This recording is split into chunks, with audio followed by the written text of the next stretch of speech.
একজন মৃত ব্যক্তিকে জানাজা দেওয়ার জন্য শত শত লোক জড়ো হয়েছে। এমন সময় একজন দরবেশ এসে সেই মৃত ব্যক্তির লাশকে উদ্দেশ্য করে বলল, কুম বিইজনিল্লাহ, আল্লাহর ইচ্ছায় দাঁড়িয়ে যা। সাথে সাথে সেই মৃত ব্যক্তি জীবিত হয়ে গেল। এই দৃশ্য দেখে উপস্থিত সবাই তো অবাক। তারা তো আর জানে না যে ওই মৃত ব্যক্তি এই ভণ্ড দরবেশের ভাড়া করা শিষ্য। সে আসলে মরেনি, মরার ভান ধরেছিল। এদিকে মুহূর্তের মধ্যে সেই দরবেশের প্রশংসা সারা দেশে ছড়িয়ে পড়ল।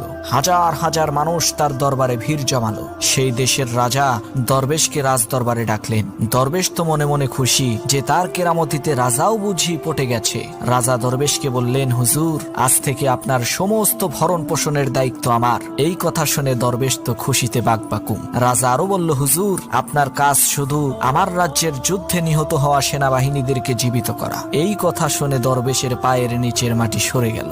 রাতের অন্ধকারে দরবেশ সেই রাজ্য ছেড়ে পালালো।